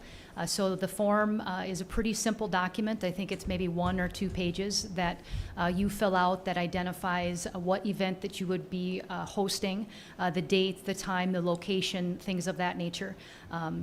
It's not a super significant intensive form. And then you fill that out, you pay the fee based on the city's fee schedule, and then the city would look at that, determine if it's appropriate, and then grant the license.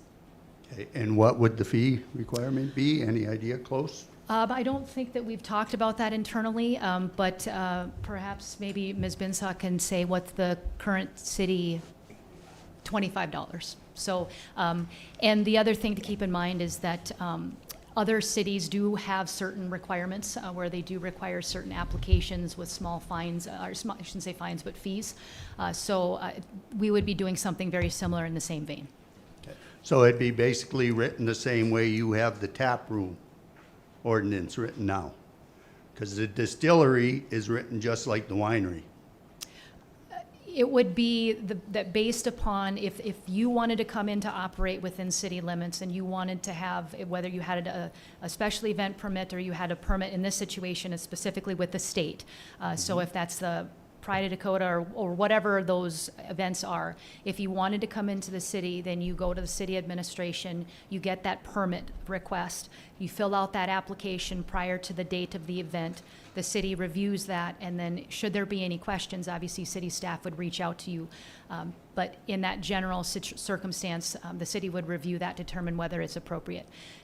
If you decided to engage with another liquor license holder to do some other event that would involve a Class A liquor license, then that's a little bit of a different situation where that applicant would also have to come forward and submit the necessary permit request too. So the city permit would be the same, allow the same as the tax department special use permit? I have never As far as sales and bottles? I've never seen the tax form, so I can't specifically say, but I think that the thought process would be is that if you are allowed to sell within the city, if that's what you're looking to do, I presume, and please correct me if I'm wrong. Well, that's what the special use permits allow you Yep. to off premises sell by the glass or by the bottle, but you do have to pay the city taxes that you are in. Sure. And I think that that's what we would run it in line with. Obviously, we don't want to do anything outside the ordinary of what the state would require as far as, collection of tax and so forth. All right, thank you.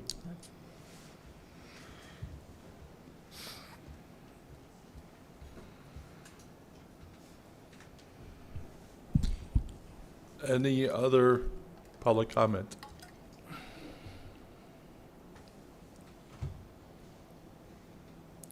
Seeing none. Commissioners, any questions? Mr. Vice President, I move to approve. Yes, sir. Move to approve. This is 1855 by Commissioner Frederick. Do I have a second?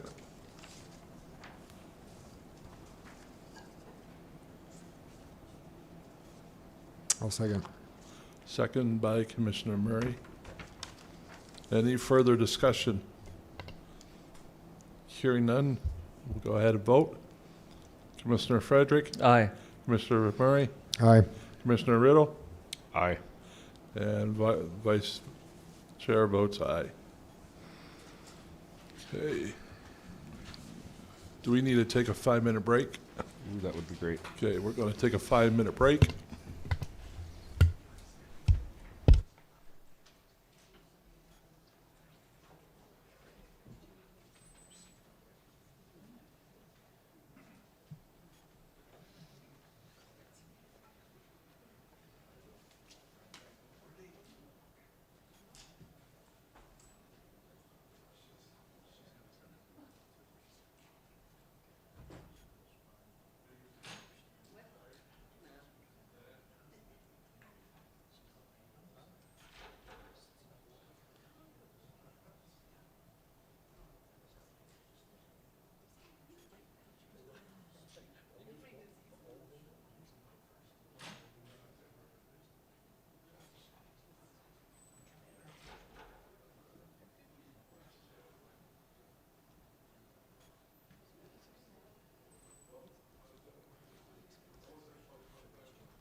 think she needed me. I don't wanna get involved in quail and chicken.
Okay, we'll resume here.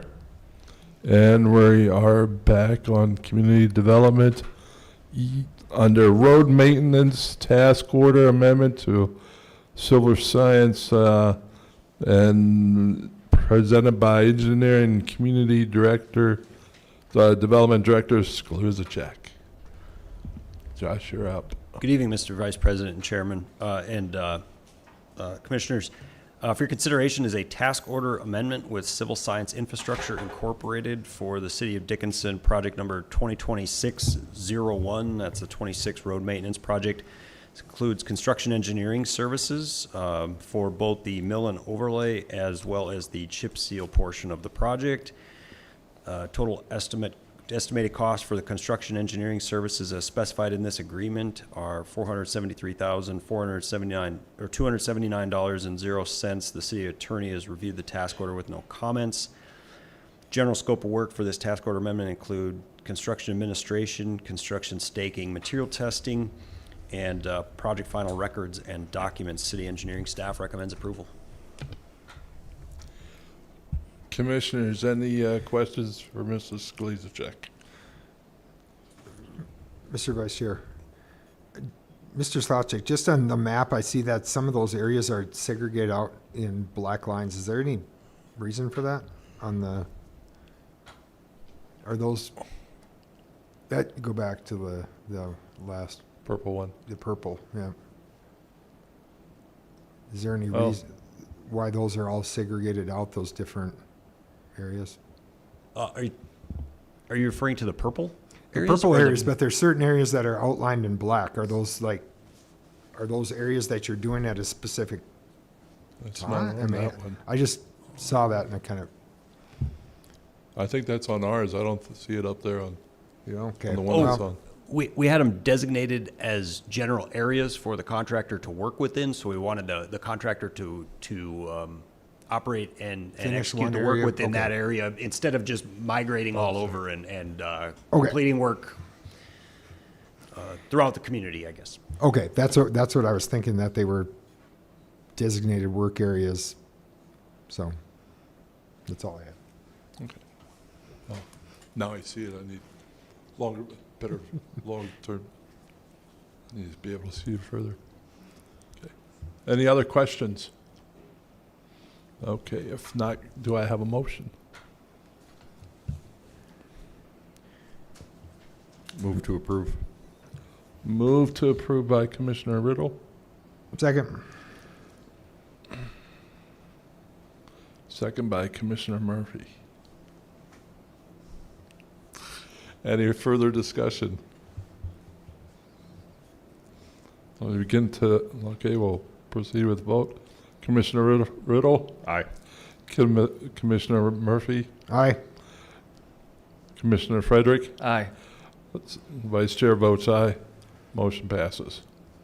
Now move on to the 4th Street East, 5th Street East, 26th Avenue East Street Task Order Amendment to Civil Science. Good evening, Also Mr. presented by Development Director Sklezacek. Good evening again, Mr. Vice President and Commissioners. So for your consideration is a task order with Civil Science Infrastructure Incorporated for the City of Dickinson project number 2021-05. That's the 4th Street East, 5th Street East, and 26th Avenue East Street Improvement Project, as shown on the map on the screen. So it includes construction engineering services for this project. Total estimated cost of construction engineering as specified in the agreement is $42,877. City attorney has reviewed this task order with no comments. Key scopes of work included in this task order are construction administration, construction staking, material testing, and project final documents and records. City engineering staff recommends approval. Commissioners, any questions for Mr. Sklezacek? Mr. Vice President, I move to approve. Move to approve by Commissioner Frederick. Do I have a second? Second. Second by Commissioner Murphy.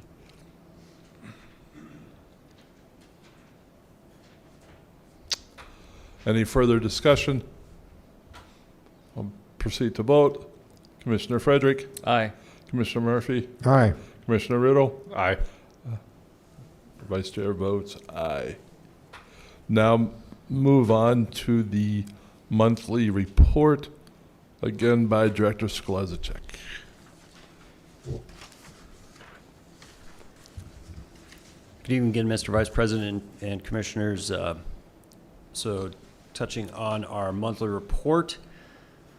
So as we've communicated in the past for planning, had a number of different development applications move through, and as noted on the screen, and ultimately we've had quite a few preliminary or pre-application meetings already, so 19 total as of the date on this report. So quite a lot of pre-application letters going out, a number of things moving through planning and zoning, and then ultimately to you for final approval.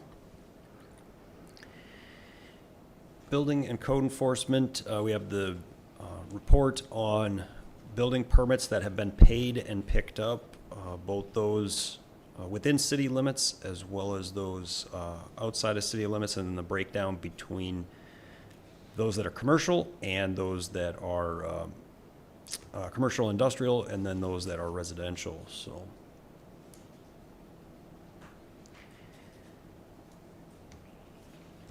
moving on to engineering. So we're getting the construction season kicked off fairly early this year with the decent weather that we've been having, and we have had some challenges as of recent, the snow and whatnot, but ultimately we made some start on the 5th Street Southeast project earlier today.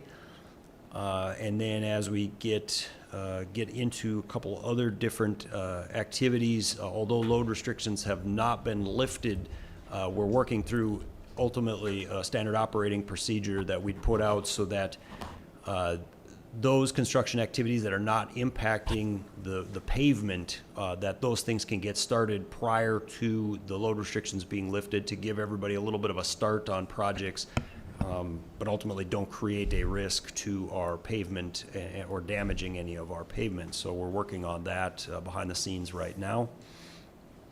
We do anticipate a few other projects getting started here in the next couple weeks, and we'll be off to the races on a very busy construction season.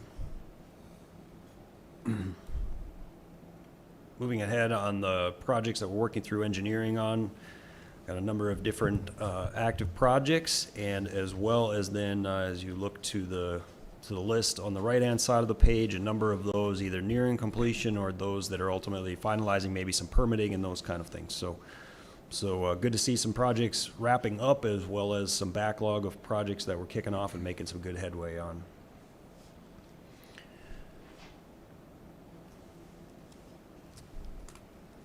With our geographical information system, so this was something that I was actually very pleased to see, especially between our construction project manager as well as our GIS specialist. We're working a lot of hours on getting the structure in place for our lane and street closures to be mapped on our GIS map, and then the functionality and the data behind that being available to the public. So if you log into our website, you select on our, if you scroll down a little bit, there's 8 bubbles across the front of the screen. You select on GIS maps, and then if you select on the street information map, the layer that pops up is actually lane and street closures right now. And so if you select on that individual line segment or whatever that line segment may be, you'll get the additional information, such as what street is specifically being impacted, type of closure, whether it's a full closure or not, as well as the dates in which the anticipated work is to take place, and then some information for the contractor working on the project. So very glad to see this available. Should give citizens a lot of opportunity to see holistically throughout the community what lane and street closures are occurring, which detours are going in which directions, and really it helps us ultimately from operations standpoint, you know, where are we moving traffic to? Is it going to impede or cause other issues with other projects that we have actively going? And with that, I'd stand for any questions you may have. Commissioners, any questions for Mr. Skolesichek? Mr. Vice President. Commissioner Riddle. Mr. Skolesichek, 2 questions for you. On the engineering slide, on the bottom, it says 2025 road maintenance done on there at 98%. So does this include anything that needs to be warranted as far as like a concrete work or anything like that? Once that's done, will that go to 100, or how does that fit in there? That's correct. Yeah, there's a couple miscellaneous scope items that are hanging out there as a punch list, as well as any warranty items. So. Okay, cool.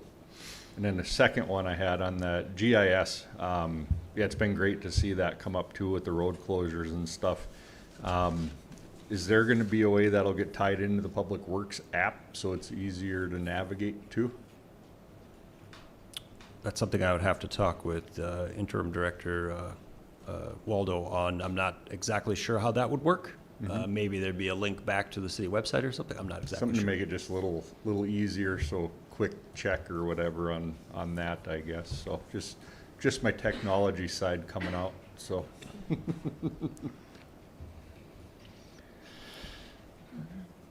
Yeah, I just have one comment on that too, Mr. Skolachek. I think that's a handy feature even for, you know, public safety and, you know, EMS to have that updated information available.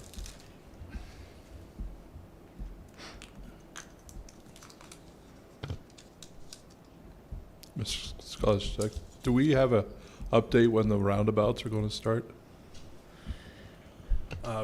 Right now, we anticipate probably within the next week, there's going to be some minor activities occurring. There's a couple of utility vaults that need to be relocated prior to any grading to occur.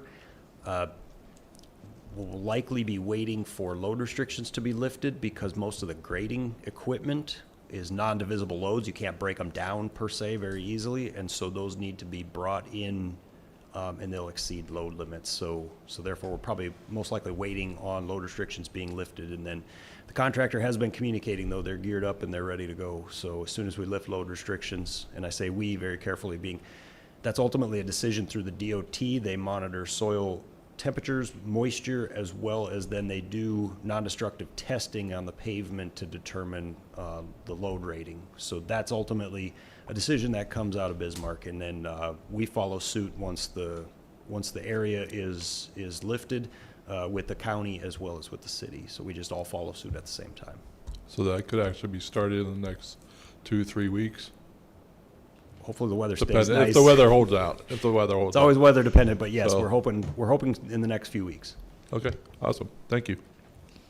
Okay, let's move on to the Bartlett and West Construction Engineering Task Order, East Water Tank, presented by Senior Engineer Keller. Welcome.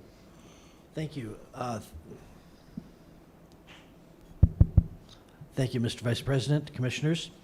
For your consideration is a task order amendment for construction engineering with Bartlett and West. The construction engineering is estimated to cost $42,000 on a time and material basis. Bartlett and West will provide material submittal and shop review and quality assurance and construction inspection. And again, this is for the interior coating of the east water tank behind Public Works. This task order amendment was reviewed by the city attorney, and the city engineering staff recommends approval. Commissioners, any questions for Mr. Keller? If not, do I have a motion for approval? Move to approve. I have a motion approved by Commissioner Frederick. Do I have a second? Second. Second by Commissioner Murphy. Any further discussion? Not, we'll move to vote. Mr. Frederick? Aye. Commissioner Murphy? Aye. Commissioner Riddle? Aye. Vice Chair votes aye. Thank you. Measure approved. Second, we have a memorandum of agreement with the U.S. Army Corps of Engineers for the East Broadway Dam, presented by Senior Engineer Keller.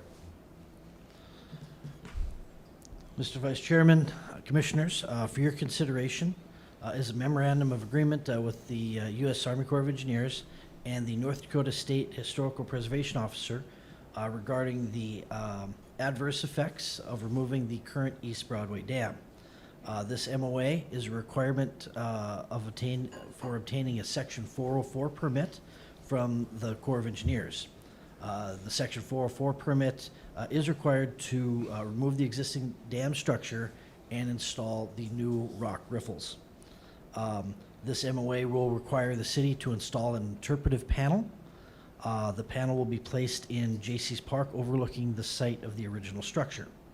Additionally, a QR code will be on the panel, and this QR code will link to a city-hosted website that will contain all of the historical documents for public view, including a time-lapse video of the demolition and construction at the project site when that occurs. The website development is being assisted by a member of the Dickinson Youth Commission. This memo was reviewed by the city attorney, and the city engineering staff recommend approval. Commissioners, any questions for Mr. Keller? If not, I ask for approval. Motion for approval. Mr. Chair, I move to approve. Okay, motion made by Commissioner Murphy. Second. Second by Commissioner Riddle. Any further discussion? Move to vote. Commissioner Murphy. Aye. Commissioner Riddle. Aye. Commissioner Frederick. Aye. Vice Chair votes aye. Thank you. Measure passed. Okay, and then we have Apex Engineering mitigation study contract. Mr. Vice Chairman, Commissioners, for your consideration is a task order, additional task order for Apex Engineering. Apex will work in conjunction with another firm, Webster Environmental.